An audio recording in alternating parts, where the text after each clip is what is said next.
Hey, what's going on, guys? Hey, I want to introduce you to Julie Sands. Julie and I actually know each other through my other company, Owner Insight. We've worked together for years. She works for Louisville ISD. She is a project manager, senior project manager for the school district. But more than that, she is just a bright star. She's not only phenomenal at what she does in her profession, but she is a consummate consumer of information and a continual learner. And she has opened up so many great conversations with some of the concepts and ideas that she's getting exposure to outside of work, right? Investing in her time to, understand what it takes to be a better leader, to want to contribute and add value to other women that are coming up through their career ranks. And I'm just so excited to have her on the Ripple Effect podcast because you are going to fall in love with her. She is just that great. I have just been blessed by her friendship. And even though we work together and have known each other for years, I've really enjoyed this past year, really understanding how her mind works and the approach that she takes to doing the work that she does. And then looking at her bigger mission. And she's got a strong faith in God and her commitment to be a bigger contributor to the world, which makes her, in my opinion, one of the best Ripplers I know. So I'm super excited for you to meet her. So let's dive into this episode of the Ripple Effect podcast with Miss Julie Sands.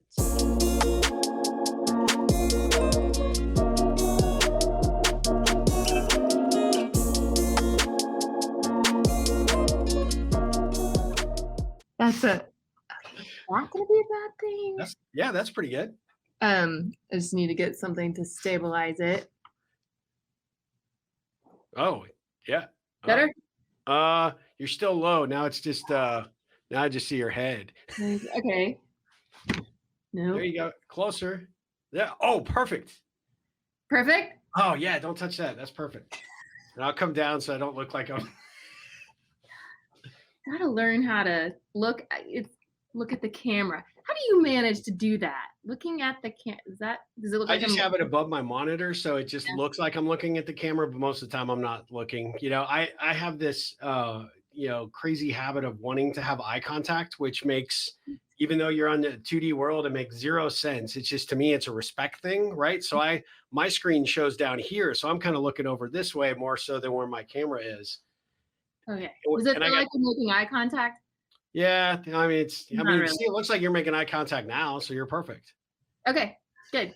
All right, so we're going to dive in. I'll just introduce you, and we're going to talk about your podcast. We're going to talk about all sorts of fun stuff. So, all right, here we go. But yeah, before we actually get started, do you have the name picked out yet, or? No, I have some working titles. Some are more offensive. I don't think I'm going for offensive, but also I shared a couple of titles with you. Yeah. And I'm really stuck on That's What She Said. Yeah. But maybe it's because inside I'm a 12-year-old boy. I don't know. And I don't know that my mom loves that. Not that this is for my mom. It's not for anybody but me, really. Yeah.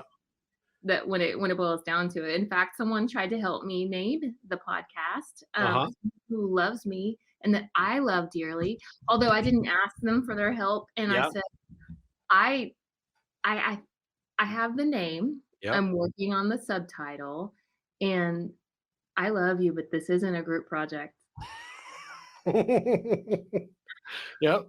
Yeah, I'm leaning towards it. I don't have that, like, I'm definitely going to do, this podcast. I mean, I do like Get After It, Girl. I do, but it's not quite, I think, adult enough, or, it's a little bit immature.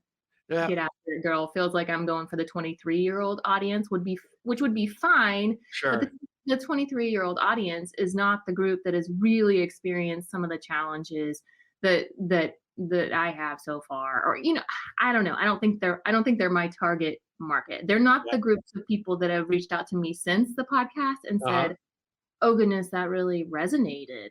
Yeah, I've been there too. Yeah.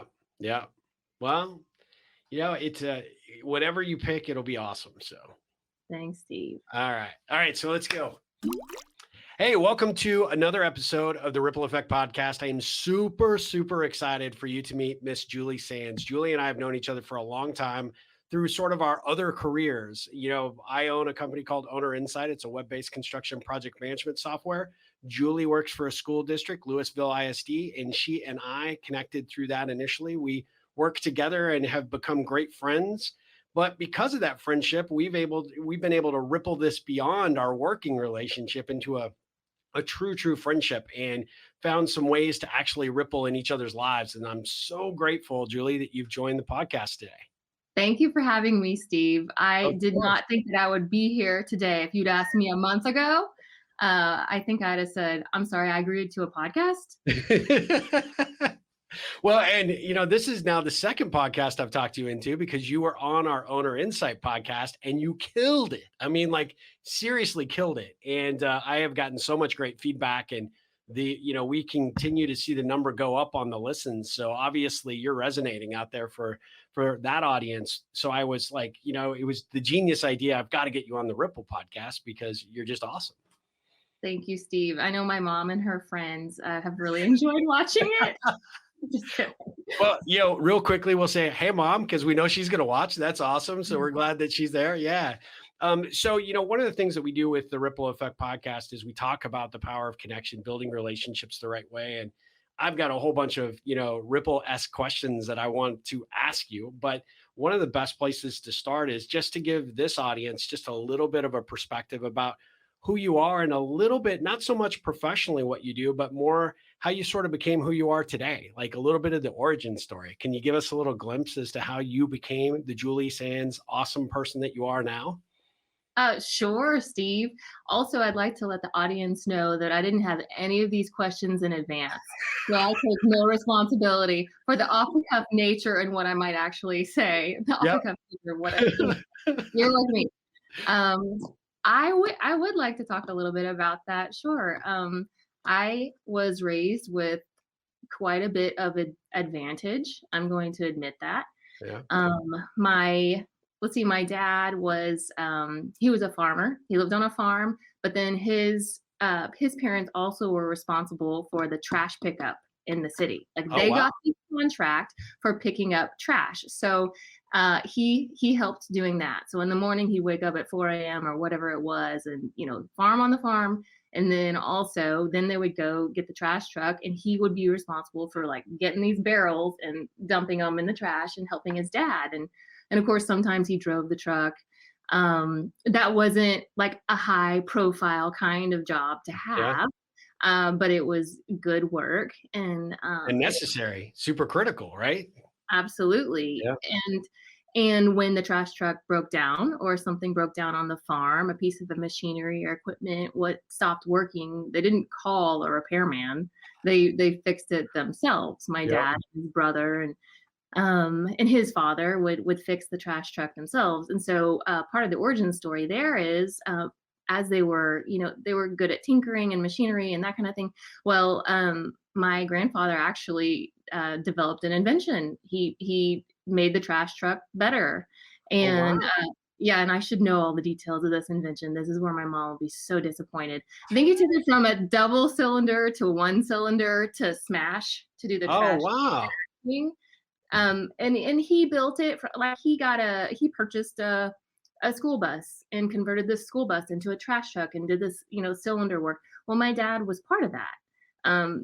There were times when my grandfather would get stuck, and he'd ask for my dad's input, and there were some of my father's ideas that were incorporated into this invention. That's awesome. So taking that forward, my dad was uber smart, like genius smart. Yeah. Um, and so if I don't become something in this world, something is wrong.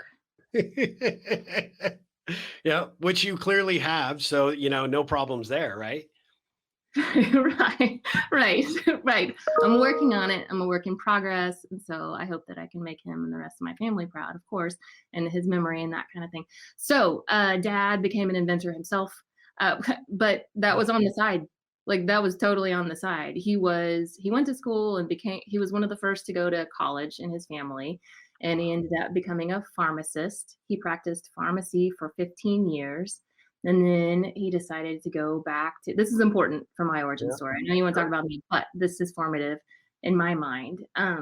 went back to medical school, decided he Wow. might become a doctor, right? A medical doctor. And let's see. So I was 2 years old when he started medical school, and I was 6 years old when he graduated from medical school. Here are all of the things that he did. Yeah. He was a farmer in the trash truck, and he helped invent with his father. And then while he was somewhere along the lines after pharmacy school and during medical school and or even after he owned his own business, he purchased a medical office. So my parents worked there together for years and years. But alongside this, on his time off, he would tinker in the garage, and he's always had these ideas. Yeah. And he developed a patent for a more efficient combustion engine, not just Wow. not just like the Flugelbinder, Yeah. you know, Yeah. like a real more more efficient internal combustion engine. Who does Wow. that? Yeah. He's not a licensed engineer. So then, like that wasn't enough.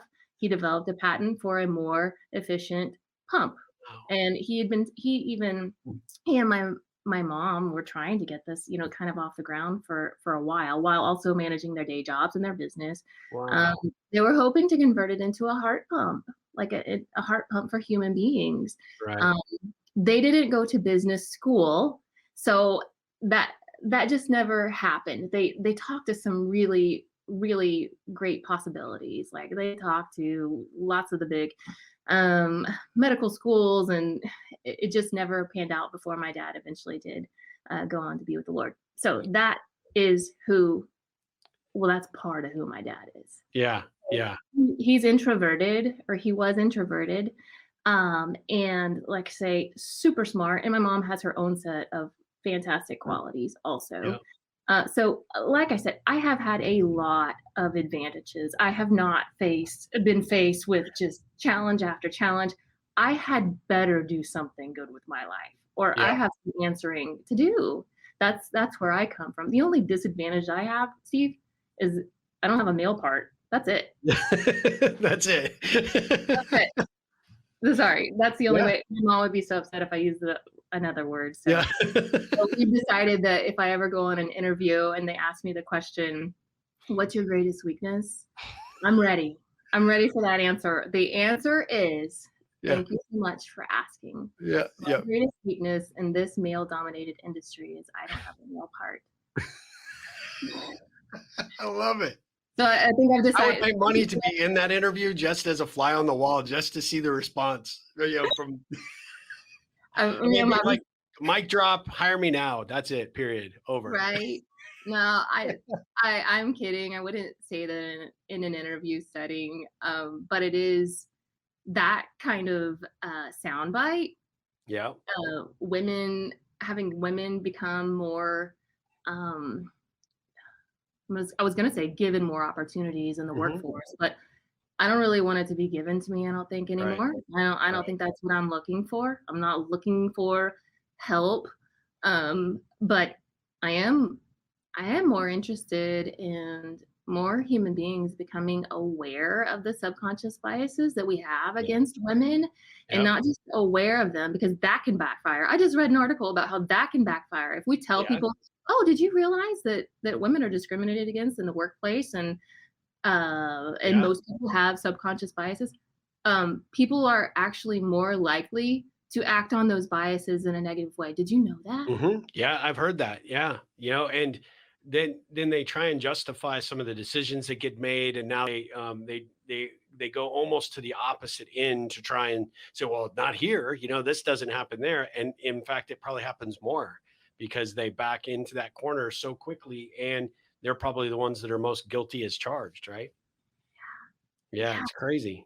I was just reading about that last night, and and they and the article that I read suggested that the solution is based on some research that they performed, is you can't only uncover the fact that there are biases, that there are subconscious and conscious gender biases in the workplace and in the world Yeah. around us. That's not enough, because that will Yeah. backfire.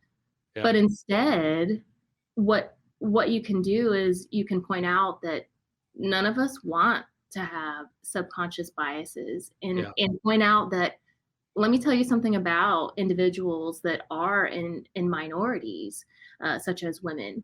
We often will kind of have to make up for our biases, Mm-hmm. and that's difficult. And that's all you have to say to Yeah. get someone to say, huh, Yeah. that really, I don't want to do that. Yeah, Yeah. I don't want to make someone have to make up for the fact that she's a woman in the workplace. I don't want to do that anymore. I want to be a good person. We all want to Yeah. be good Absolutely. people. And so just anyway, I thought that was fascinating. I'm like, wow, that is just such a minor shift. Just this Yeah. like this piece. I can't just say, you guys know there are all these biases, right? Yeah. Yeah. It's not okay. And not just it's not okay. You realize what this world is missing out on. Yeah. Like we're missing out on women's contribution in so many arenas. We're missing out on, I shared the Bin Laden, finding Bin Laden Mm-hmm. example with you, and that has just stuck with me. It Yeah. just resonates, and you, Well, I'm just clarify that for the audience, though, just so, because you've told me this, before, and it really is powerful. sorry. No problem. Oh, broken. It's broken. Yeah, Is that good? that's perfect. Oh, Okay. Okay. small cameraman malfunction. It's all good. Okay. Sorry about that. Yeah, let me talk a little bit about that. My family has heard this communication about 14 times in the last 2 weeks. They hear me talking on the phone or with friends or with whoever I'll listen to. But this is what really sparked this new interest with me. Hmm. I read an article that I have read before about the likability dilemma for women, and particularly the research that one of the Columbia University professors embarked upon a while back. And what he did is he detailed a narrative about the successful Silicon Valley entrepreneur Heidi Roizen. Hmm. And he wrote a narrative just describing her path to success. And then what he did is he took a carbon copy of the article, and on the second copy, he took all the references to Heidi and he replaced them with the word Howard. So now we have Heidi Roizen and Hmm. Howard Roizen. Wow. And he passed out papers to his classes, all of his business school students. And some students got a Heidi paper and some got Howard. And these students were asked to rate Heidi and Howard based on 2 criteria. He said, I want to hear what you think about their competence and their likability. Recall, it's the exact same paper. Correct. It's just a boy's name and a girl's name. That's it. Yeah. That's the only difference. Yeah. He passed out this paper, and the students all found Heidi and Howard to be equally competent, but they didn't like Heidi. They thought she was too aggressive. Wow. Too assertive. They did not want to work with her or for her. Howard, on the other hand, would make a great colleague. Wow. And this is just on what they're reading off of a paper. It wasn't somebody coming in and role playing it. It wasn't a video. It wasn't any of this. It was just a real uncovering of really how people are wired to think in that capacity. Right. Yeah. And so it's a subconscious bias. This study was done a while back. It's not new information, but I listened. So I reread the article, and somebody mentioned it in a podcast, and I thought, I remember that. And I've definitely seen this play out. It played out with a friend of mine recently with a job search where she is the candidate. She should have gotten the job. There is, like, no doubt in my mind, that kind of thing. Like, but they hired a guy that didn't have all the criteria, all the stories you've heard before. So that happened at a very similar time as I listened to this podcast, read the article about Heidi. And then I don't know what brought up, I guess one of my favorite movies. This is weird, but Zero Dark 30. Right. Yeah. Where Jessica Chastain plays the character that is a female Yep. who is She's an responsible. analyst, right? CIA analyst. Yep. She's so great in that. Yep. I just love that movie. Yeah. Anyway, it's weird to say I love that movie, so I'm gonna kind of retract that. It's her character is fantastic. Yep. So what happens is it is actually based on the true story of how the U.S. CIA, the United States CIA, finds, captures, and kills Bin Laden. Yep. Only what really happened is it wasn't one woman that found him. Yeah. It was actually a team of women, which I love.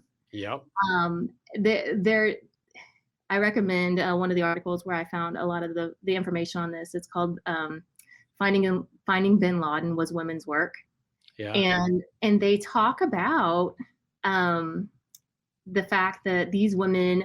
Okay, well, first the CIA said if it had not been for these women, we would still be looking for him. We are Yep. not confident that we would have found this man.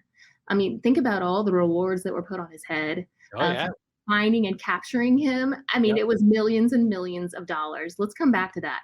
Millions and millions of dollars Yeah. offered to find him. Well, these women did. They did find him. They said that the CIA, when asked about it, they said, "What made them special? Why do you think these women were successful when men hadn't been successful in the effort?" And some of the responses were, these women, it's almost like they took an oath together that we won't let this happen to us again. We will not. Yep. They said these women's knowledge on Bin Laden and the Al Qaeda, that their knowledge was encyclopedic. Yep. Yep. I want to know someone whose knowledge is encyclopedic about anything.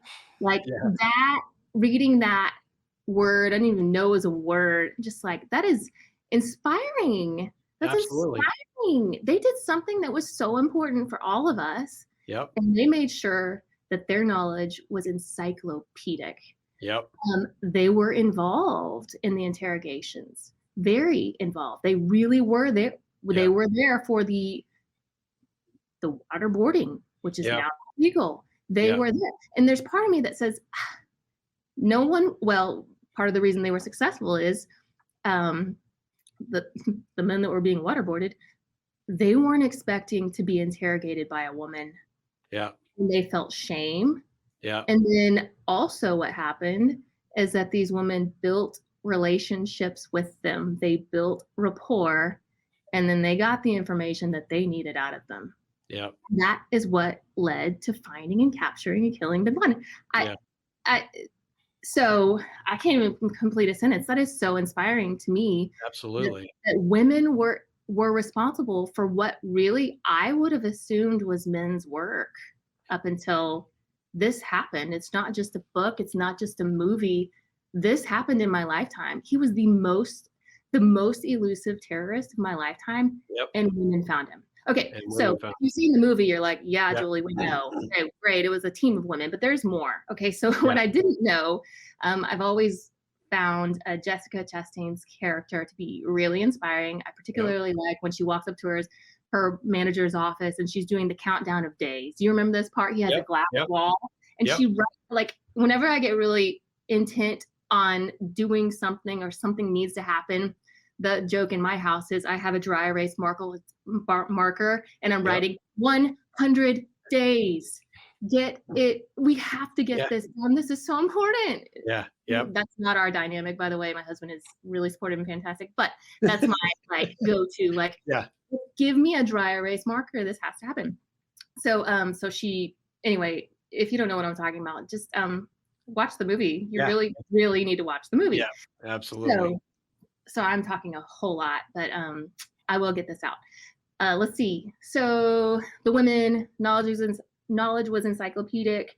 They were involved in the interrogations, and how they addressed the interrogations was key. The CIA has said multiple times, we are not confident we would have found them without these women. We find and capture them, and what happens after that? What happens after that is that the character that played Maya, the person in real life, she was awarded with an award and a financial bonus. It was suggested that she get promoted and that she get a salary increase in the amount of $16,000 a year. Yep. $16,000 a year. Yeah. Nickels, pennies in Yeah. the bucket compared to the Yeah. millions. Yeah. The millions that we offered anyone that could tell us, that could give us a clue as to where he was, not Yeah. just, Yeah. let alone find and capture him. Yep. So, and the $16,000 salary increase, along with the promotion, were denied. Yep. They were denied, and she also is not allowed to speak with the press. You don't get to talk Yep. to the press. Um, the CIA leadership, what they have responded as far as to why she was not um, given a promotion or a salary increase was, she was just kind of hard to work with. Yeah. And what they really meant was, we we don't like her. Yeah. And what they Yeah. really meant was, she violates the societal norms of what it means to be a likable woman, just like Heidi Roizen, Yeah. Yeah. just like her. That's And so right. what, you make us uncomfortable, and therefore we're not going to give you a raise Right. and not a promotion. You got the job done. Yeah. Okay? You got That was the results. job you were assigned to do, so it's not a big deal, right? If you look at it for just modern day thinking, right? At the end of the day, had that been a man, it would have been lauded out there as a conquering hero, right? But it's a great example of what women are up against even today, right? And the things that I heard about her and her work was she was difficult to work with because she was often right and would often prove her superiors to be wrong, which automatically falls in the category of you're difficult, right? Doesn't matter that you came out on the other end. And here is somebody who had an analyst role that could look at the data and interpret the comings and goings from this particular house. And what, like you said, it wasn't just her, it was a team effort. However, she's the one that put that final piece together. And they tell her that's just your job. And you're not entitled to any compensation. And she wasn't eligible at that point in her career path to get a bump in salary or get increased responsibility, which is total BS, right? At the end of the day, that is you not only had a woman that outsmarted you in terms of everything going on with bin Laden, but not only did she do that, but now you're punishing her for actually doing it and making potentially one of the largest contributions to our historical relevance in the last 20, 50 years, right? It blows me away. It's like you're reading from my diary. These are Yeah. the exact thoughts that I had when I found out they didn't give her a raise, they didn't give her a promotion. And when I say give, she earned it. Yeah. Okay, Yeah. she was not rewarded with Right. a raise. She Right. was not rewarded with a promotion. That is what she earned. I wish I could meet her, but I mean, she's completely inspiring. Just Yeah. completely inspiring what she did and what all the rest of these women did. And so the next train of thought is, well, what message was our government sending women? Yeah. Yeah. The Yeah. message is, you can get results, and we'll allow you to, take part in some of the things that we do. We'll allow you to have jobs, but when you violate these societal norms of what it means to be a likable woman, so you can't be competent and likable, and you just make us uncomfortable. So Yeah. you're not going to reach the top of your careers, which that's not even really what I am personally after, is reaching Right. the very top. What I'm personally frustrated with is, that's a roadblock. You're putting Yeah. up resistance against women that can potentially make your life better, make Yeah. my life better, make all the people around, make our lives better. And when women hear these messages, it's just the wrong message. So I'm not It the is. only one that, feels this way, but that was the spark for me. It was like all three of these things happening and realizing that, and that, and they didn't reward her with a promotion. Are you Yeah. kidding me? When's Yeah. the last time a man wasn't rewarded with results? Never, Yeah. never. Yeah. Anyway. Yeah, no, I mean, it's an incredibly valid point, and this is probably a great time to sort of interject that you're taking some of these things. One of the things that I've learned about you, and I'll tie this back to a conversation we just had a few weeks ago about your dad, about the fact that your dad would make you go with a laptop and a book and go figure things out, whether it be how to do something on your car or how to figure out how something is working. You had this, person that inspired you to look beyond just the problem, but actually go find the solution, right? And that's much of what you are inspired by when you see, and you've shared some of these podcasts and articles like you're talking about here, because you connect the dots really well, exceptionally well. I mean, your parents have to be incredibly proud of you for who you've become, but because of the ability to take that free thinking and apply it to actually solving problems and doing really big things in your career path. But you want to go beyond that, right? And now at the end of the day, you have, and you and I talked about this, you really want to carry this mission forward and inspire other women to, don't wait for someone to recognize you, don't wait for their rewards. You've got to go out and make your own way in this world, and you've got to be willing to stand up for yourself.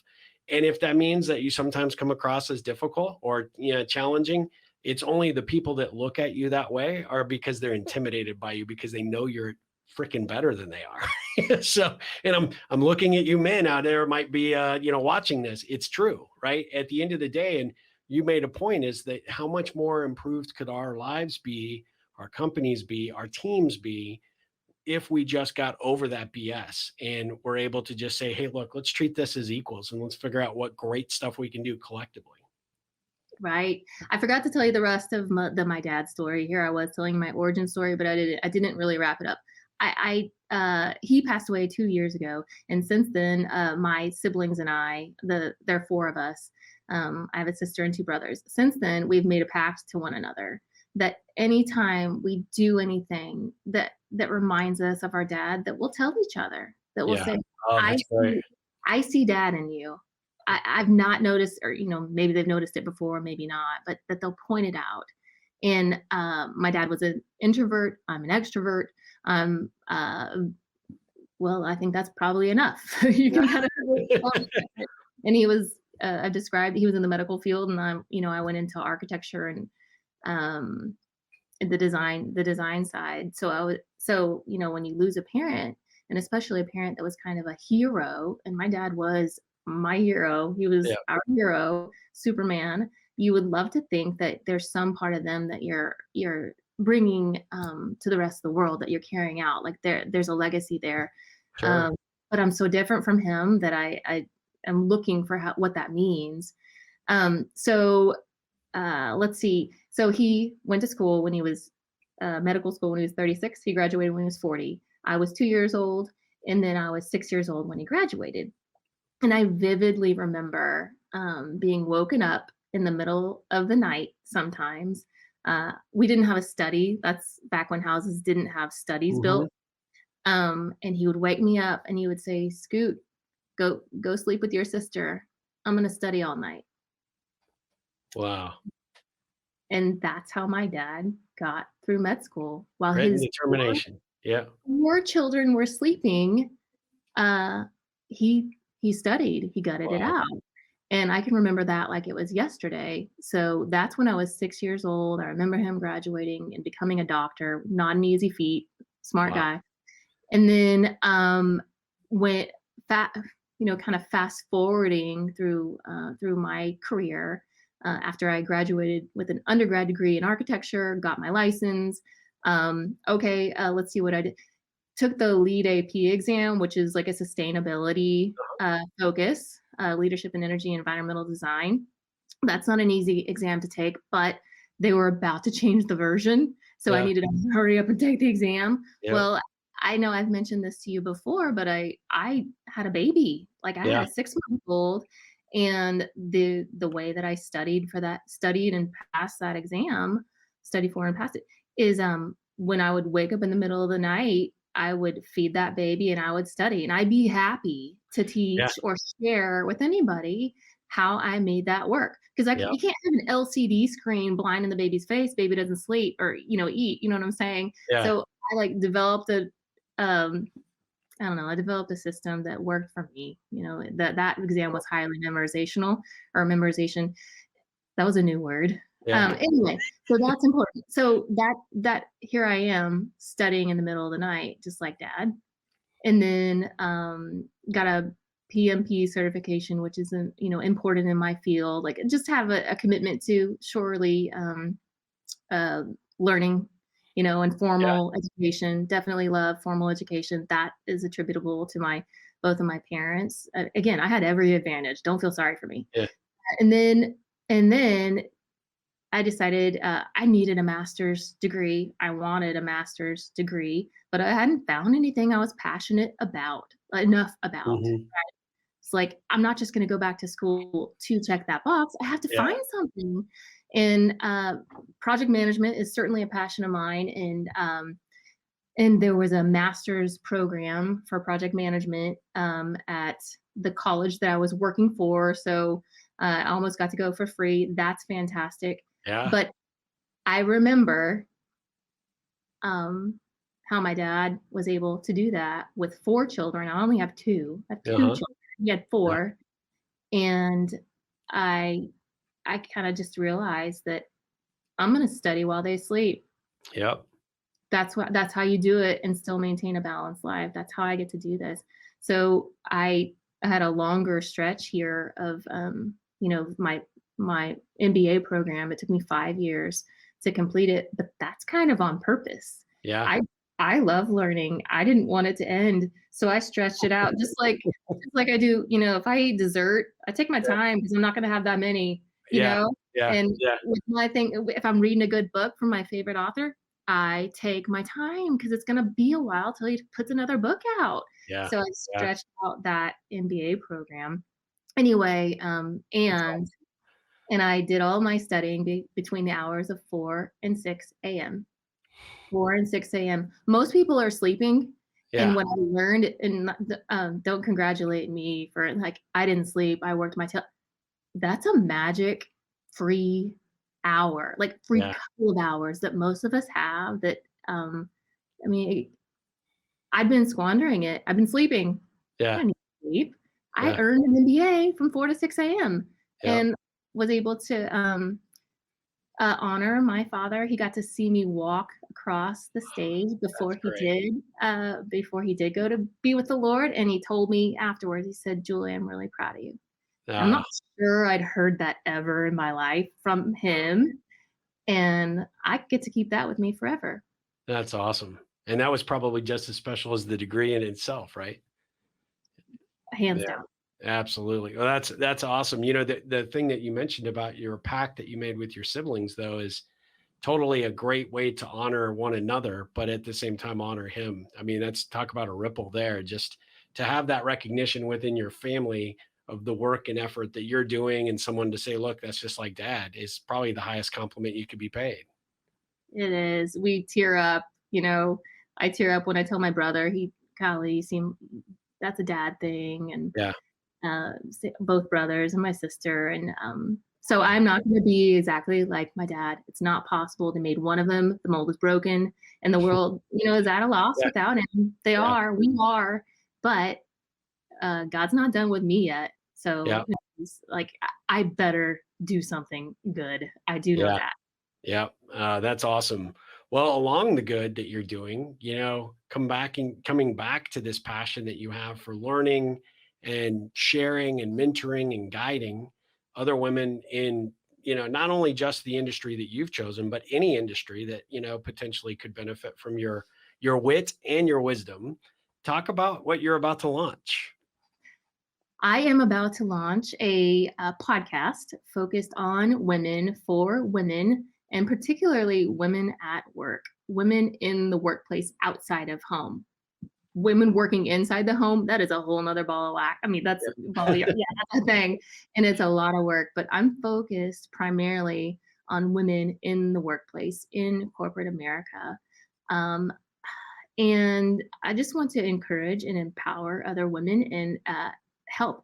I'd like to have some guests where we can talk about different successful strategies on how we do navigate well, and then also point out some of the roadblocks that are in our way, some of the resistance that we will all likely be met with, or have been met with and some of the ways that we've addressed these issues, I initially thought, Steve, that I was going to change minds. I'm going to change minds and, like reveal to people about these biases. Did you know that these biases exist? That's not my, Yeah. I've changed my mind. That's not my perspective. I'm a positive person. Anger is not the direction that I'll be Yep. coming at this from. That's not who I am. It wouldn't be authentic. But the spark for this effort did come from a place of sincere disillusionment and frustration, and sort of the recognition that, oh, the world can be better. It has to be better. We're missing out. What bad guys are we not finding because we're telling women that you're not going to get promoted if you try? That's What right. That's what exactly right. inventions aren't getting invented because of the same things happening in the engineering world? Did you know Kevlar was created by a woman? Did you Yep. know the feeding tube was created by a woman? Did you know that the science that they use to separate stem cells was created by a woman? That I Like, did not know. Oh, wow. Yeah. yes, cataract surgery, woman. Like Yeah. all of these things, all of these inventions and creations and solutions and the bad guys that were found in Bin Laden, it it took a woman. And I'm not saying that I want to take over the world. That's not the message, mom. Mom, that's not the message. Yeah. She's asked me, is To that be clear, yeah. mom? Yeah. That no, that's not the message. But the message is, women, we need you. We need more of you. And we don't Yeah. need you working harder. That is not it. I know Yep. that women are already stretched thin. All I'm saying is you have more power in you than you think. Yep. Yep. Well, and a lot of times, unless they have someone like you inspiring them, they don't often feel compelled to actually show that, right? So what you're going to do, and I've one of your true hidden talents is the ability to connect a story to a larger point. I've recognized that about you for as many years as I've known you. And I think that the podcast platform is perfect for you to be able to take some of these things that you are constantly learning, constantly diving into researching and exploring, and then turning those into real life lessons that women can apply to their career, to their relationships, but most importantly, to taking their step forward in order to be able to not take a backseat to anybody's bias and go out there. If people are going to view you that way, then hey, let them, because you're going to be too busy changing the world in other capacities. Right. It's so important. I think I was having lunch with a female colleague. She's about to go on maternity leave with her first baby, right? So I like to take females to lunch when they're having their first baby, Yeah. encourage them, and to that's my point. Like my goal for that lunch is to say, number one, I think you're awesome. Number two, if you decide to come back to work, I know you can do it. Yeah. And here's how. Let me give you some examples of the challenges that I know I faced. Here's how I vaulted over them, and let me tell you about my friend and how she vaulted over them, and how actually I became a better employee after I had children. After that, I mean, it just forces you into a new kind of challenge. Anyway, so I had lunch with her, and we talked about Heidi and Howard, and we talked about Bin Laden, Yeah. and I was kind of like, signing the check. I said, I think I think I might be a feminist. And she said, You think? you might, but this is brand new. A month ago, that is not a word I would have used to describe Yeah. myself. So Yeah. thank heaven I have grown. Thank heaven I have learned. I do not plan to be the same person I was 10 years ago. That is Well, not the plan that God has for me. It's not the plan he has for you. That is not it. We are not supposed to stay the same. We're yeah. supposed to grow. We're Yeah. supposed to learn. Supposed to, do I sound like I'm from Texas?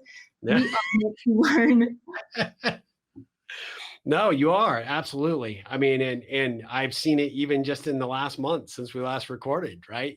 Just this explosion of confidence in where your path is and what you need to do with it. And you will inspire, no doubt, a lot of people to make change in their life and to, approach things way differently and with an attitude and an approach of learning and experiencing and not taking a backseat to anybody, right? Not waiting for permission. You know, creating opportunities where maybe otherwise people wouldn't give it. And I think that's the coolest thing ever. So I have a couple of we'll switch gears for a second because I have a couple of Ripple specific questions. I kind of have an idea of what a couple of your answers might be, but what is the best piece of advice that you could give someone that is, you know, a young female professional that's coming into any industry? What would be the best piece of advice that you could give them right now?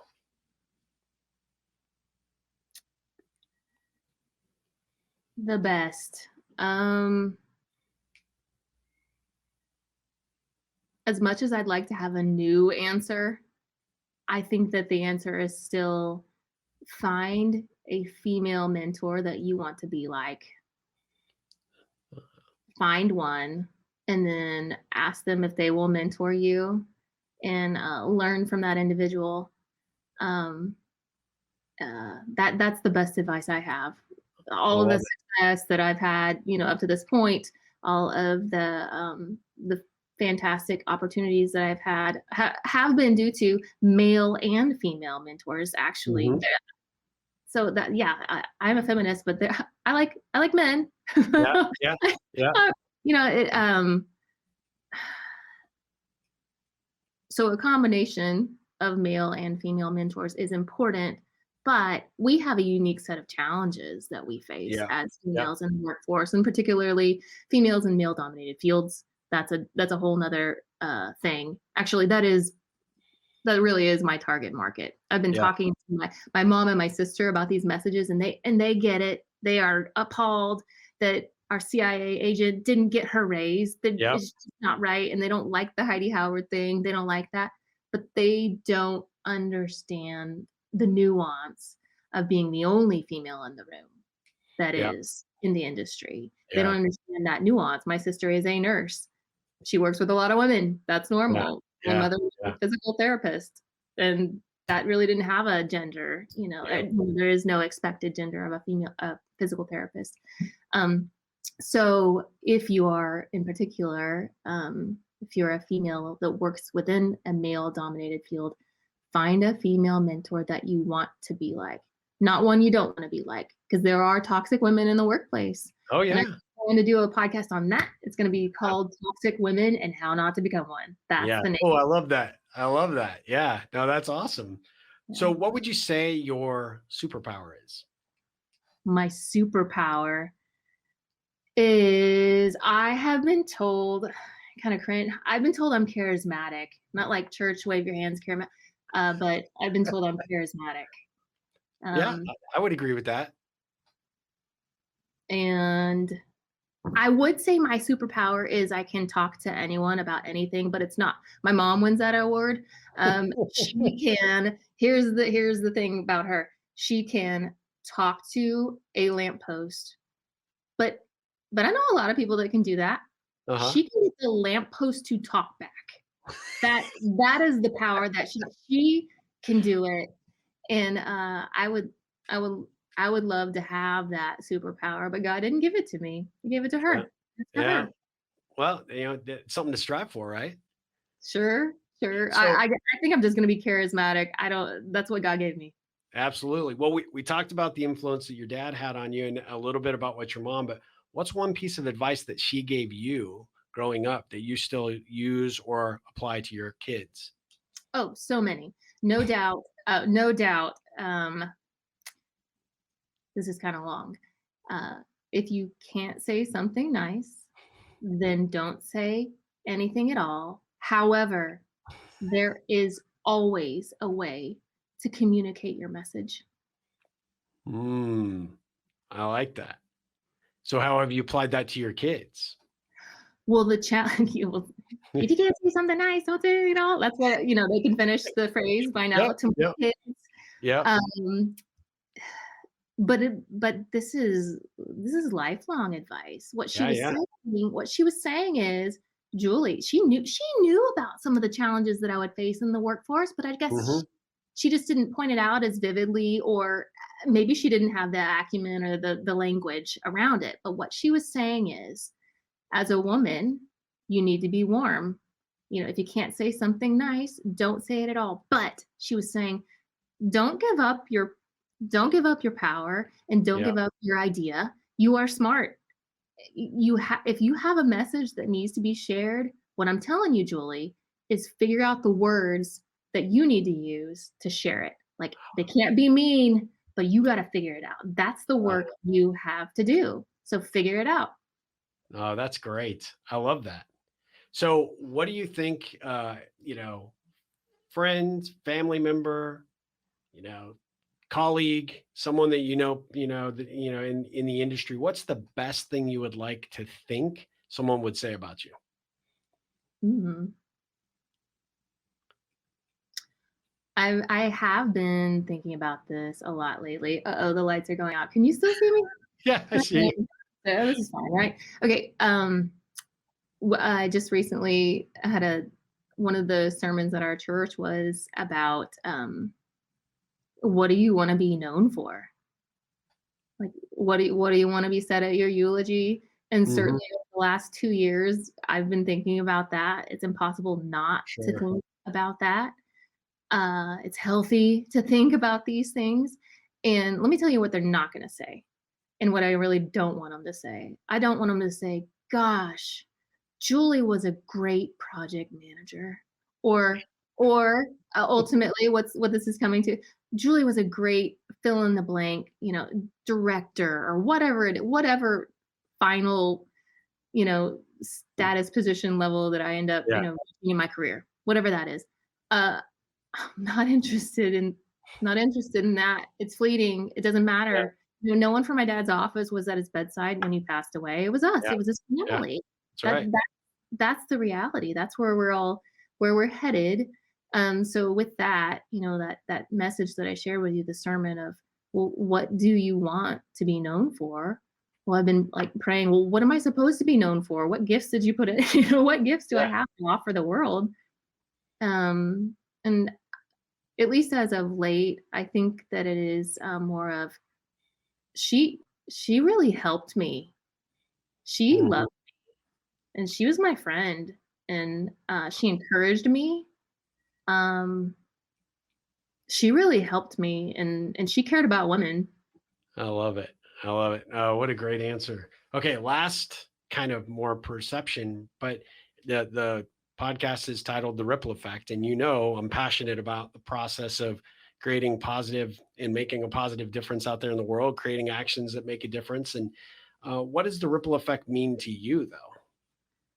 Oh my goodness, the ripple effect is what sparked my new passion outside of work. The ripple effect, have you introducing me to podcasting, by quite by accident, on my part, quite by accident on my part, has opened my mind to, like, I'm not done yet. God's not done with me yet, and who else is He not done with? So the other commitment that I have for doing a podcast is, I absolutely feel called to do it. Like, I have to Yeah. do it. Yep. After wrestling with these ideas, wrestling with the triad that I mentioned, like, friend didn't Yep. get the job, it was some fella that didn't have the credentials, and um likability dilemma, like how coupled or paired with the, you kidding me, Osama bin Laden, the CIA finder, didn't get a raise. What is this?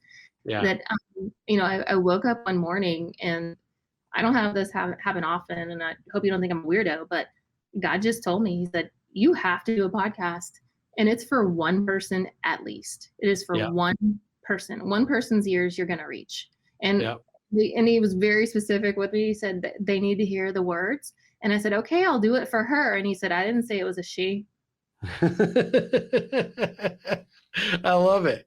So yeah, you're going to be no doubt a difference maker in a lot of people's lives, men and women, without question. I know the podcast is going to be geared more towards a female audience, but I suspect the smart men are going to want to tune in as well, because they're trying to figure it out, how to come to the table equally, how to have these conversations so that we're supportive of one another.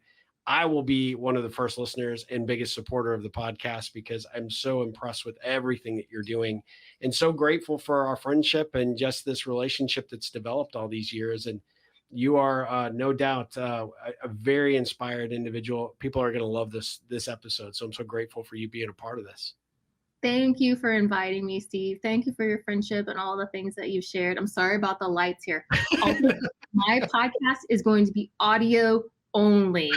Audio only. It's a lot of pressure. You got to check the hair. Yeah. There's too much to unpack there. Women also have to look right. And on this podcast, I am going to sound, well, I'm not going to sound Phenomenal. right. I'm going to focus on one challenge at a time, right? Yeah, absolutely. Well, I understand. I appreciate you still being willing to come on camera and do that. And we'll definitely strip the audio for those of you that might see this on YouTube. You'll be able to take these words of inspiration that Julie shared today with you on all the podcast platforms as well. So you'll be able to, wherever your ears might lead you to listen, we are there. So Julie, thank you so much for being a part of this, and ripple on. So thankful. Thank you, Steve. Take care.